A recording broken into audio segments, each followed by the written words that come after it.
ஒரு புத்திசாலி மனிதன் மூட்டைக்கு 30 மாம்பழங்கள் வீதம் 3 மூட்டைகள் எடுத்து செல்கிறான்.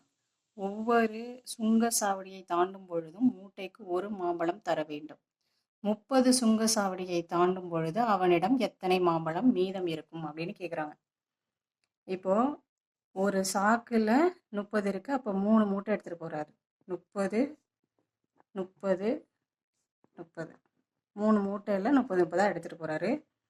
ஃபஸ்ட்டு 10 சுங்கசாவடியை தாண்டும் பொழுது நம்ம அதை செப்பரேட்டாக கொடுக்கறது போல அவர் என்ன பண்ணுறாரு, ஒரு மூட்டையில் உள்ள அதாவது ஒரு சுங்கசாவடிக்கு 3 மூட்டை இருக்கிறதுனால ஒரு மூட்டைக்கு 1ன்னு வச்சா 3 மூட்டைக்கு 3.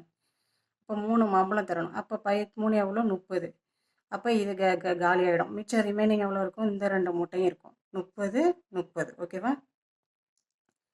அடுத்து 10 சுங்கசாவடியை தாண்டும் பொழுது என்ன இருக்கும், இப்போ இங்கே 2 மூட்டை தான் இருக்குது. அப்போ ஒரு சுங்கசாவடிக்கு 2 கொடுத்தா போதும். அப்போ 10 சுங்கசாவடிக்கு 2 20 கொடுத்தா போதும். அப்போ இதில் 30, இதில் 20 போயிடுச்சுன்னா எவ்வளோ 10 இப்படி இருக்கும். அடுத்து 5 சுங்கசாவடியை தாண்டும் பொழுது இந்த 30 அப்படியே இருக்கும். ஒரு சுங்கசாவடிக்கு இங்கே 2 மூட்டை இருக்கா, அப்போ 2 5 2 10. அப்போ இதுவும் காலியாக இருக்கும். ஓகேவா. மிச்சம் 30 தான் இருக்குது. நம்மளுக்கு மொத்தம் எத்தனை சுங்கசாவடி சொல்லியிருக்காங்க, 30. ஓகேவா. 30 சொல்லியிருக்கிறதுனால இப்போ ஏற்கனவே 25 வந்துருச்சு.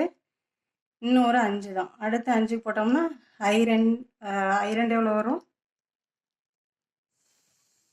இங்கே இப்போ ஒரு மூட்டை தான் இருக்குது. சாரி, ஒரு மூட்டை தான் இருக்குது. அப்போ 5 சுங்கசாவடிக்கு 1 கொடுத்தாலே போதும். அப்போ 30ல் 5 போயிடுச்சுன்னா எவ்வளோ 25. ஓகேவா. மிச்சம் அப்போ ஒரு மூட்டையில் மிச்சம் ஒரு மூட்டை இருக்கும், 25 மாம்பழம் இருக்கும். ஒரு மூட்டையில் 25 மாம்பழம் மிச்சம் இருக்கும். ஓகேவா. அப்போ ஆப்ஷன் டி தான் கரெக்டான ஆன்சர்.